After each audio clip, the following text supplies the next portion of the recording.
রাসূলুল্লাহ সাল্লাল্লাহু আলাইহি ওয়াসাল্লাম বলেছেন, মোমেনদের যুদ্ধের সবচেয়ে বড় অস্ত্রের নাম হচ্ছে দোয়া। আমরা দোয়া করতে ভুলে গিয়েছি। গোটা পৃথিবী জুড়ে মুসলমানরা মার খাচ্ছে, কিন্তু আমরা কবে দোয়া করেছি বলেন তো? কেবল অস্ত্রের ঝনঝনানি দিয়ে মুসলমানরা বেঁচেছে। কবে বেঁচেছে মুসলমানরা অস্ত্রের ঝনঝনানি দিয়ে? যখন ক্রুসেডারদের বিরুদ্ধে সালাউদ্দিন আইয়ুবী যুদ্ধ করবেন, তিনি দেখলেন তার দুই ছেলে এরা রাতের বেলা তাহাজ্জুদে দাঁড়িয়ে গেছে। তিনি বলেছেন যে উম্মার শিশুরা রাতের বেলা তাহাজ্জুদে দাঁড়িয়ে যায়, এদেরকে কেউ কোনোদিন পরাজিত করতে পারবে না। এবং সত্যি করতে পরাজিত করতে পারেনি। সালাউদ্দিন আইয়ুবীরা কি নিয়ে গেছেন যুদ্ধের ময়দানে? সবচেয়ে বড় বড় বোমা, অ্যাটম বোম নিয়ে গেছেন? না, তাদের ঈমান ছিল অ্যাটম বোমের চেয়ে অনেক বেশি শক্তিশালী, কারণ তাদের পকেটে তাদের রব ছিলেন। কিন্তু আমরা যখন আমাদের সংখ্যাধিক্য নিয়ে অহংকার করি, অথবা যখন আমরা অস্ত্র নিয়ে বড়াই করি, অথবা যখন আমরা বড়াই করি আমাদের যুদ্ধের স্কিল নিয়ে, তখন আমরা পরাজিত হই। দেখেন না হুনাইনের ময়দানে কি হয়েছে? আল্লাহ সুবহানাহু ওয়া তাআলা বলেছেন, ইজ আজাবাতকুম কাসরাতুকুম ফালাম তুগনি আনকুম মিনাল্লাহি শাইআ ওয়া দাকাত আলাইকুমুল আরদু বিমা রাহুবাত।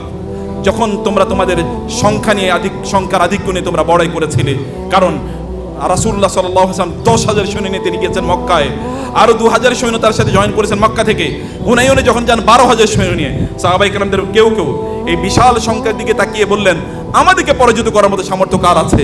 আল্লাহ সুবহানাহু ওয়া তাআলা একটা ছোট্ট বাহিনী শত্রুদের, তারা পাহাড়ের ওই পাশে তারা ওত পেতেছিল তীর বর্ষা নিয়ে।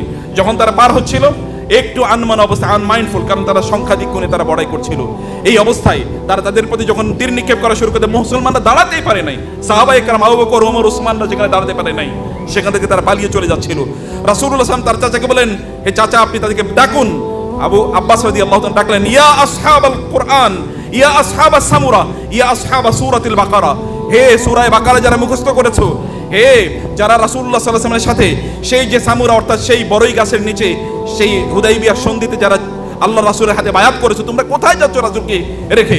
রাসূলুল্লাহ সাল্লাল্লাহু আলাইহি ওয়াসাল্লাম তখন বললেন, আনা মুহাম্মাদুল্লাহ, আনা নবিয়ুল্লাহ কাযিব, আনা ইবনু আব্দুল মুত্তালিব। আমি আল্লাহর নবী, মিথ্যা নয়, আমি আব্দুল মুত্তালিবের ছেলে। তোমরা আমাকে রেখে কোথায় যাচ্ছ? সাহাবায়ে কেরামরা এই আওয়াজ যখন শুনলেন, তখন তারা ফিরে আসলেন।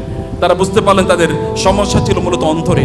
আল্লাহ সুবহানাহু ওয়া তাআলা তাদের অন্তরকে ঠিক করে দিলেন এবং তারা যুদ্ধের ময়দানে বিজয় লাভ করলেন। প্রিয় ভাইরা, আমাদের কবে আমরা সর্বশেষ প্রার্থনা করেছি?